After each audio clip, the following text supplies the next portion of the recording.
The global stablecoin industry is hitting record highs, yet the company that helped pioneer the space is crumbling. This chart plots total stablecoin market capitalization against Circle's stock price.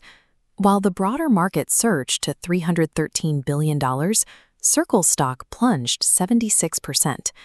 The decline accelerates alongside a $30 million insider sell-off and institutional dumping after the company's removal from the Russell growth indexes. Down on Wall Street, the market has delivered a clear verdict. Investors no longer value Circle as a high-growth technology innovator.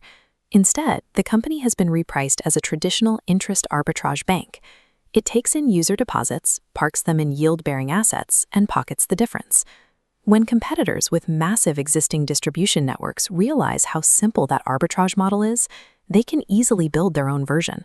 Simply issuing a stablecoin is no longer a defensible business. That realization led to the creation of the Open USD, or OUSD, consortium. It is a direct threat to Circle, backed by a coalition of 140 global corporate giants, including Visa, Stripe, and BlackRock. Look at Circle's traditional revenue model. When users deposit fiat, Circle absorbs 100% of the generated interest. OUSD changes the math completely. Under their yield-sharing mechanism, interest doesn't stay with the issuer. Instead, it gets distributed directly back to the partner networks. By passing the profits back to the distributors, OUSD gives global payment processors a massive financial incentive to route their transactions through the consortium's token instead of USDC. This structure turns the basic stablecoin layer into a commodity. To survive this margin compression, Circle must find revenue sources that don't depend on keeping 100% of the yield for themselves. Circle is mounting a massive two-pronged defense. The first step involves abandoning its identity as a pure fintech startup and aggressively pursuing status as a federally regulated banking entity. They recently secured an unconditional charter for a United States national trust bank from the Office of the Comptroller of the Currency. No other digital asset company has ever achieved this specific federal designation. This banking charter positions Circle to navigate the strict requirements of the Genius and Clarity Acts, which are currently advancing through Congress to establish formal legal frameworks for stablecoins. Circle President Heath Tarbert has argued publicly that securing this level of compliance is an unbreachable moat against new competitors. Direct federal oversight and a formal banking charter create severe operational and legal barriers. A loose consortium of 140 corporations cannot easily reorganize itself to pass that same regulatory threshold.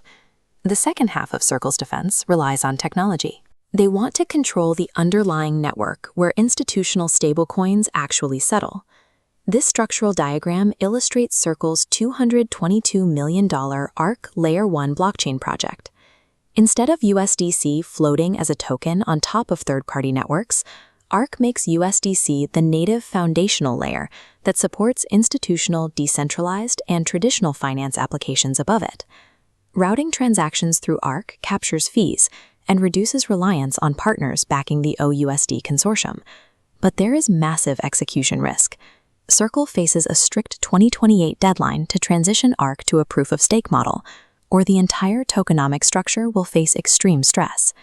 By controlling both the compliant asset and the network it runs on, Circle secures a position as an integrated settlement provider, a role that is much harder for a loose consortium to disrupt. Circle is expanding its core business model beyond simple asset issuance. They are now competing to own the foundational digital settlement layer for global finance. If the Arc blockchain and the National Trust Bank strategy succeed, they will secure total institutional dominance. If they fail, the Open USD yield-sharing model is perfectly positioned to bleed their market share completely dry. 面子声明，本音频或视频内容仅用于信息分享和学术探讨，不构成任何投资建议或决策依据。听众在进行投资或职业选择时，应充分考虑自身情况和专业意见。